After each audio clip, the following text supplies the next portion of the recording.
함께 말씀 보겠습니다. 말씀은 에베소서 6장 1절에서 4절입니다. 교독하시겠습니다. 자녀들아, 주 안에서 너희 부모에게 순종하라. 이것이 옳으니라.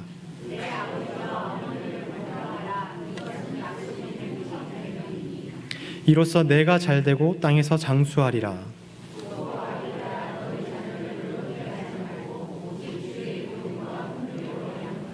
아멘.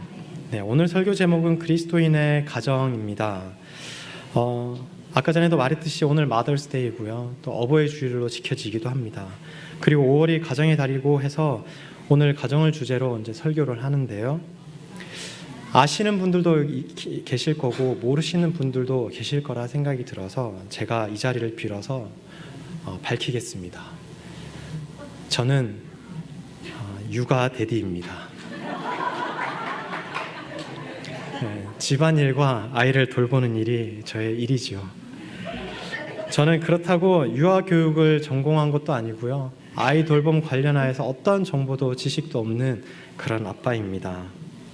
그래서 그런지 아이를 양육하는 것이 얼마나 힘들고 어렵고 고통스러운지 많이 잘 아는 것 같습니다. 왜 힘든가 하고 생각해 봤습니다. 여러 가지가 있겠지만 제가 전임 사역을 할 때는 잘 몰랐죠. 그런데 아기가 생기니까 집에서 아기를 봐야 하는 거예요. 제 아내는 저 때문에 군대에 조인을 했습니다. 그래서 어쩔 수 없이 제가 해야 되는 거죠. 저 때문에 했으니까요. 애 보는 일을 일일이 열거하지 않아도 아실 거라고 생각이 듭니다. 별로 힘들어 보이지 않는데 뭐가 힘들어? 라고 생각할 수도 있겠지만 무엇보다 저만의 시간이 없는 거예요. 하루 24시간이 끊이지 않고 계속 이어지고 있습니다. 밖에서 일하는 사람들은 그렇다고 밖에서 일하는 사람 제가 뭐 이렇게 좀 무시하거나 그런 건 아닙니다. 밖에서 일하는 사람들은 출퇴근이라는 게 있어요. 긴장하는 시간이 있고 긴장을 풀 수 있는 시간이 있죠. 간간히 사람들과의 만남으로 숨도 좀 쉬고요. 그리고 어떤 프로젝트나 어떤 중요한 일을 할 때 거기에 대한 성과, 결과물들이라는 게 있어요. 그리고 또 잘하면 또 진급도 있겠고요. 무엇보다 월급이라는 보상이 주어집니다. 그런데 저는요, 받아봤으면 좋겠습니다. 보상이 필요한 것 같아요. 그죠? 네. 아이가 한번 활짝 웃어주면, 아이가 건강하게 자라주면 그걸로 족한 거야, 그걸로 만족해야지 라고 말할 수 있지만 조금 다른 의미인 것 같아요. 보상은커녕 애가 좀 다치면 뭐냐 라고 말 안 하면 다행인 거예요. 요즘에 또 시월드, 장월드 이런 거 있잖아요. 힘듭니다. 네, 저는 아니에요. 괜찮습니다. 저는 이런 생각을 해봤습니다. 나의 부모님도 이렇게 사셨겠구나. 여러분들의 부모님도 이보다 어려움은 어려웠지 더 쉽지는 않았겠구나 생각을 해봅니다. 이게 바로 부모님의 헌신입니다. 이게 바로 사랑인 거죠. 밖에서 일하든 집에서 일하든 이것은 가정을 위해서, 사랑하는 아이들을 위해서 하는 바로 부모의 무조건적인 사랑인 겁니다. 제게는 아들이 둘이 있습니다. 하나는 3살인 민호이고요. 하나는 20개월 된 민준이입니다. 아들 민호는 첫째는 좀 커서 이제 좀 덜 그래요. 그런데 둘째는요, 깨어 있을 때나 잘 때나 길면 1분입니다. 뭐가 1분일까요? 아빠를 찾아요. 혼자 좀 놀면 좋을 텐데요. 안 놀아요. 혼자 계속 아빠를 잡아당기고 나가자 그러고 그래요. 왜 찾을까? 왜 저렇게 찾을까? 하고 제가 민준이한테 물어볼 수 없으니까요, 민호한테 물어봤어요. 민호야, 민준이가 왜 저렇게 아빠를 찾아? 이렇게 얘기를 합니다. 그래가지고 아빠가 좋았어. 죄송합니다. 네, 제가 한 말이 아니고요. 민호가 한 말이에요. 아빠가 좋다는 거예요. 아빠가 좋아서 그러는 거예요. 그러면 아빠가 옆에 있지 않으면은 아빠가 싫은 걸까요? 그건 아니잖아요. 뭘까요? 왜 혼자 있는 걸 어려워할까요? 무섭기 때문이에요. 두렵기 때문인 거죠. 아빠 엄마 살을 비비고 있어야 되는데, 아빠 엄마가 눈앞에 보여야 되는데 그러지 않는 거예요. 그러면은 그렇게 되는 거예요. 아이들에게 있어서 아이들에게 부모와 같은 존재가 없으면 어떨까요? 상상할 수가 없습니다. 부모가 없으면 아이들은 삶을 누릴 수가 없죠. 그런 경험들 있으시지 않나요? 많은 사람들 속에서 혹시 아이를 잃어버린 경험 있으시나요? 아니면 본인이 스스로 그렇죠, 아버지 어머니를 놓친 경우 있죠. 그럴 때 아빠 엄마의 그 마음은 어떨까요? 상상도 하기 싫을 것 같아요. 멘붕이 올 것 같아요. 뭘 해야 될지도 모를 것 같아요. 정신 차리면 그때서야 누구야 소리 지르면서 막 찾아다닐 거예요. 아이는 또 어떨까요? 늘 자기 옆에 있어줬던 그 아빠 엄마가 없다는 것을 알았을 때, 자각했을 때 어떨까요? 너무 무서울 것 같아요. 너무 두려울 것 같죠. 아이에게 있어서 부모는요, 생명을 영위할 수 있는 자리인 거예요. 부모가 곧 생명이고 길이고 진리인 거예요. 부모가 자신의 거울이고 아이가 원하든 원치 않든 부모가 롤 모델입니다. 자라가면서 부모를 똑같이 닮아가요. 그만큼 아이들에게 있어 부모는 아주 중요한 사람인 겁니다. 제 둘째 아들 민준이는 저기 밑에 교실에 가면요, 선생님들이 저 민준이를 이렇게 부른대요. 우리 장로님 오셨어요 그런데요. 저는 그게 무슨 말인지 몰랐어요. 그런데 애가 이렇게 있어요. 저는 제가 뒷짐을 안 진다고 생각을 했거든요. 제가 간간히 지더라고 보니까. 똑바로 살아야 되는 거예요. 똑바로 행동을 해야 되는 거예요. 그래서 부모가 욕을 안 먹게 부모도 삶을 잘 살아야 하고, 또 엇나가는 아이에게는 때론 권면과 회초리도 필요한 겁니다. 여러분, 이제 우리는 부모가 필요한 나이는 아니죠. 그렇죠? 그런데도요, 우리의 삶은 두려움이 있습니다. 무서운 거예요. 왜요? 뭐가 두려울까요? 뭐가 무서울까요? 아이는 자신의 부모 옆에 붙어 있으면 그 두려움을 극복할 수 있어요. 그런데 어른이 된 우리는 무엇을 두려워하고 있습니까? 사업이 잘 안 되는 것, 아이가 좋은 대학에 못 가는 것, 아니면 나나 내 가족이 아프거나 병에 걸리는 것. 우리는 이런 것을 두려워합니다. 그 두려움의 극치가 무엇인지 아십니까? 죽음이에요. 죽음. 우리는 언제 죽음이 우리 앞에 다가올지 모릅니다. 그래서 두려운 거예요. 어느 날 어느 순간 내 옆에 있던 사람이 없다고 한번 생각해 보세요. 얼마나 무서울까요? 그래서 우리는 영적인 부모님, 그 하나님이 필요한 겁니다. 아이에게 부모가 필요한 것처럼 영적인 부모이신 하나님, 그 하나님만이 우리의 삶의 시작과 끝을 주관하시는 그 주님께 우리는 우리의 운명을 걸고 맡기고 살아야 한다는 것입니다. 하나님 때문에 우리는 두려움과 무서움인 죄와 죽음이라는 것에서 벗어날 수 있게 되었습니다. 어떻게 알아요? 어떻게 알 수 있습니까? 바로 하나님이 행하신 일 때문입니다. 하나님은 우리를 사랑하십니다. 그래서 자신의 아들을 십자가의 죽음으로까지 우리의 모든 두려움인 죽음을 부활로 극복하셨습니다. 부활하신 예수 그리스도로 말미암아 우리의 죽음도 극복된다는 약속의 말씀을 우리는 믿고 살아가는 거지요. 요즘에 많이 드는 생각이 있습니다. 어떤 가정이 그리스도인 가정이 될까? 어떤 가정이 성공한 가정일까? 어떤 가정의 자녀가 성공한 것인가? 여러분들, 우리가 쉽게 판단할 때 그 가정의 자녀들을 보는 것 같아요. 자녀들이 저 집 봐봐. 저 집의 자녀들은 돈은 별로 없는데 되게 열심히 교육을 시켰나 봐. 아이들이 좋은 대학을 갔네. 좋은 직장을 가졌네. 또 반대로 저 집 봐봐. 돈은 엄청 많아. 그런데 돈 번다고 아이 교육을 하나도 안 시켰네. 아유.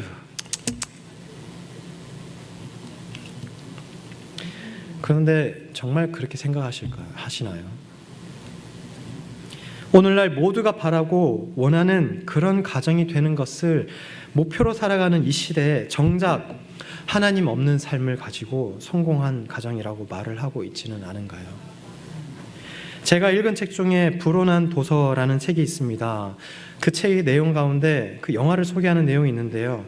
그 프랑스 영화 증오라는 내용의 영화인데, 그 도입부는 이런 대사로 시작을 합니다. 아직은 괜찮아. 아직은 괜찮아. 이 말은 고층 빌딩에서 떨어지는 사람에 대한 농담인데요. 영화 속 주인공들이 나누는 대화를 들어야지 그 뜻을 알 수 있습니다. 한 사람이 이렇게 얘기해요. 저기 빌딩에서 떨어지는 사람 봐봐. 저 사람이 얘기를 들었어? 한층 한층 떨어질 때마다 아직은 괜찮아. 아직은 괜찮아 하고 자신을 타일렀대. 몇 년 전에 읽은 책의 내용인데요. 아직도 제 머릿속에 맴돌고 있습니다. 자유를 보류하지 말라라는 이 주제의 본문의 내용이었습니다. 저는 이 글을 이렇게 한번 해석해 봤습니다. 우리의 삶의 끝은 어느 누구도 언제일지 모르니 더 이상 미루지 말고 무엇이 우리의 삶을 새롭게 하는 것인지, 무엇이 우리의 삶을 절대적으로 이끄는 것인지 당장 그것에 집중을 하자 라고 말입니다. 그것이 무엇일까요? 돈일까요? 권력일까요? 나도 교회 가고 싶어. 성경 공부도 하고 싶어. 말씀 나도 봐야 되는 거 알아. 그런데 지금 당장 안 해도 되잖아.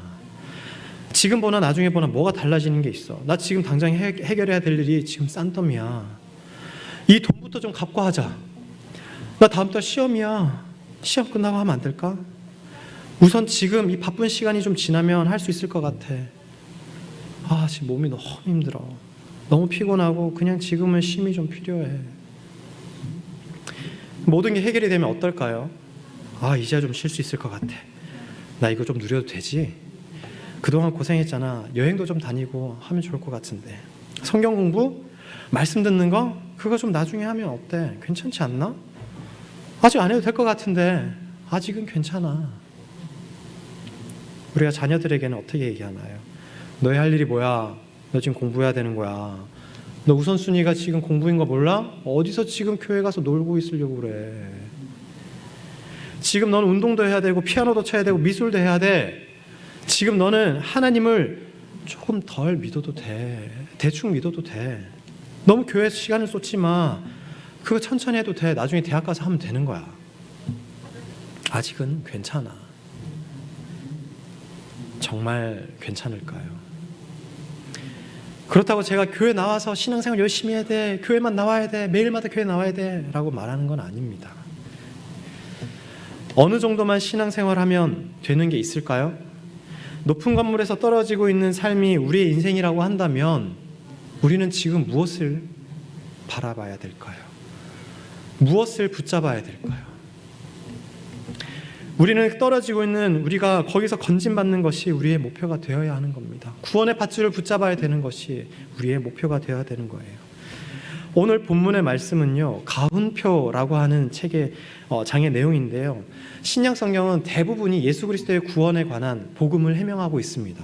그런데 간혹 가다가 이렇게 그리스도인들의 삶에 관한 구체적인 지침도 담고 있습니다. 그게 오늘 본문인데요. 우리 다 같이 한번 읽어보겠습니다. 1절, 2절, 3절 내용입니다. 시작. 자녀들아 주 안에서 순종하라.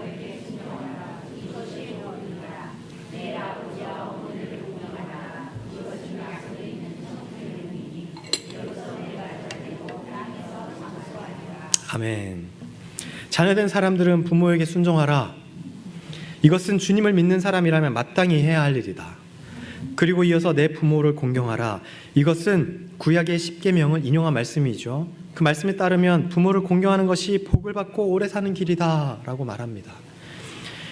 십계명에서 언급하고 있는 이 부모 공경은요, 무슨 의미일까요? 자녀들에게 성경 부모에게 순종하라고 나와있지. 그러니까 순종해야 돼 라고 말하면 될까요? 안 될까요? 되는 것 같기도 하고 안 되는 것 같기도 하고 그렇습니다. 자, 에베소 기자는요, 부모를 공경하라는 유대교적인 전통을 그대로 받아들이지만 그것에 머물지 않고 그리스도론적인 해석을 합니다. 전혀 새로운 차원에서 제시를 하는데 이 말은 4절을 보면서 우리 함께 생각해 보도록 하겠습니다. 4절 말씀 한번 다 같이 읽어볼까요? 시작. 또 아비들아 너희 자녀를 노엽게 하지 말고 오직 주의 교훈과 훈계로 양육하라. 네, 에베소 기자는 부모들에게 두 가지 책임을 묻고 있습니다. 하나는 소극적인 것이고 하나는 적극적인 것인데, 소극적인 것은 저기 나와 있어요. 너희 자녀를 노엽게 하지 말라라고 그래요. 이게 무슨 뜻일까요? 자녀들에게 상처를 입히지 말라라는 말이에요. 부모들이 범하기 쉬운 실수가 무엇인지 알고 있는 거죠. 자녀들은 어릴 때부터 부모 앞에서 거의 무방비 상태인 거예요. 그렇기 때문에 부모에 의해서 좋은 영향을 받을 수도 있지만 경우에 따라서는 심리적으로 큰 상처를 받을 수도 있습니다. 부모에 의한 상처는 일반적으로 말이나 신체적인 폭력에 의해서 일어나지만 어떤 점에서는 부모의 지나친 간섭과 개입, 집착에 의해서 일어날 수도 있다고 합니다. 아마 부모들이 자녀들에게 상처를 주지 않고 키우기는 거의 불가능해요. 왜냐하면 부모들이 자녀를 어떻게 키워야 할지 잘 모르기 때문입니다. 자녀들에게 문제가 생겼을 때 어떻게 대해야 하는지 우리는 잘 몰라요. 모른 척하고 지나가야 할지, 말로 잘 타일러야 할지, 아니면 혼을 내줘야 될지 우리는 잘 모른다는 말입니다. 목사님 무슨 말씀이세요? 자녀를 진정으로 사랑하면 판단할 수 있는 능력이 생겨요 라고 말할 수 있는 사람들이 계실지 모르겠습니다. 그런데 그 사랑 자체가 주관적인 감정에 치우쳐져 있기 때문에 참된 생명의 능력으로 드러나지 못한다는 사실을 우리는 인정해야 되는 겁니다. 오늘 에베소 기자가 충고하듯이 우리는 자녀들의 마음에 상처를 입히지 않겠다는 소극적인 자세가 먼저 필요합니다. 그리고 이제 적극적인 부분을 언급합니다. 오직 주의 교훈과 훈계로 양육하라. 여기서 핵심은 주에 있습니다. 아까 전에 1, 2, 3절 1절에도 봤듯이 자녀된 사람들은 부모에게 순종하라. 자녀들아 주 안에서 너희 부모에게 순종하라 했지만 순종이 키포인트는 아닙니다. 주 안에서가 키포인트입니다. 여기서도 마찬가지입니다. 주의 가르침으로 자녀들을 키우라고 말합니다. 이것이 부모가 자녀들에게 지녀야 할 적극적인 태도인 거지요. 우리가 할 수 있는 일은 자녀들의 마음에 상처를 입히지 않는 것입니다. 그렇다고 해서 그리스도인 부모들이 이렇게 소극적인 데만 머물러 있을 수는 없지 않습니까? 우리의 적극성은 오직 주님 앞에서만 가능합니다. 우리는 주님의 가르침에 근거해서 자녀들에게 적극적으로 다가갈 수 있다는 것입니다. 이 말은 이런 뜻입니다. 우리는 자녀들을 가르치려고 생각하기 전에 먼저 주님의 교훈과 훈계가 무엇인지 아는 게 중요하다. 왜냐하면 주님의 교훈과 훈계는 우리가 생각하지 못한 훨씬 근원적인 생명에 맞닿아 있기 때문이라는 거예요. 자, 오늘날 그리스도인 가정의 정체성은요, 매우 혼란한 상태에 빠져 있어요. 어떤 그리스도인 가정은 명분으로만 그리스도인들이었지 실제로는 완전히 세속적인 가치관에 의해서 움직입니다. 그들은 신앙과 상관없이 이 세상에서 출세하는 것만을 최고의 목표로 삼습니다. 또 반대로 어떤 가정은 종교적 열광주의에 빠져 있습니다. 이들은 모든 삶의 의미를 교회에 나가는 것에만 묶어두기 때문에 실제적인 삶의 현실을 잃어버리는 것입니다. 이러한 양극단적인 현상은 모두 예수 그리스도의 교훈과 훈계에 별로 관심이 없다는 것입니다. 그럼 어떻게 해야 될까요? 맞습니다. 주님의 교훈과 훈계가 무엇인지 알아야 하는 겁니다. 그러면 그 주님의 교훈과 훈계를 알려면 우리는 먼저 주님이 누구인지 알아야 하는 겁니다. 평생토록 주님을 신앙이었던 사람과 금방 별로 믿지 않은 사람과의 차이가 별로 없습니다. 우리가 하나님을 안다고 하지만 얼마나 많이 알고 있을까요? 우리가 아이였을 때는요, 부모님이 누군지 알고 그 부모에게 자신의 모든 삶을 맡깁니다. 마찬가지로 영적으로 고아인 우리가 이 세상에 어떤 돈이나 명예나 힘이나 건강이나 살아있는 육신의 부모에게 우리가 의지하면 두려움은 벗어질까요? 네. 하지만 잠시잖아요. 그런 것들은 곧 시간이 지나면 사라질 것들입니다. 우리 그리스도인들은 하나님을 신앙하는 사람들입니다. 하나님이 우리의 창조주시고 하나님이 없이는 한순간도 우리의 삶이 유지되지 않고 하나님이 우리의 죽음조차도 온전히 하신다는 분임을 믿는 사람들입니다. 하나님 앞에 나 자신을 확인하면 정말 그 하나님을 의지할 수밖에 없는 존재라는 것을 알게 되는 겁니다. 그때야 비로소 그분을 향한 믿음과 신뢰와 사귐이 발생하는 것입니다. 그 하나님과의 사귐 속에서 친밀함 속에서 그 하나님이 행하시고 또한 행하실 그 영원한 생명 앞에 나의 삶을 드릴 때 나와 가정은 화평이 일어나는 것입니다. 말씀을 맺겠습니다. 오늘은 어버이 주일이지만 부활절 4번째 주일입니다. 주를 알아야 하는 것 중에 가장 대표적인 사건이 바로 부활 주님입니다. 부활의 예수님을 통한 하나님의 경험은 우리의 삶의 방식을 전적으로 새롭게 합니다. 살아계신 하나님으로 드러나는 죄와 죽음을 극복하는 생명에 전적으로 집중하는 삶의 방식을 말하고 있습니다.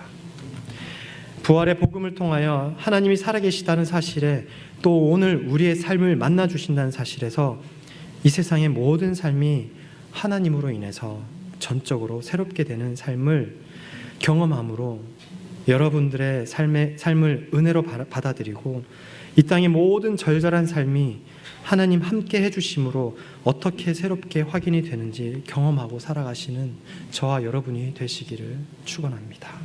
기도하겠습니다.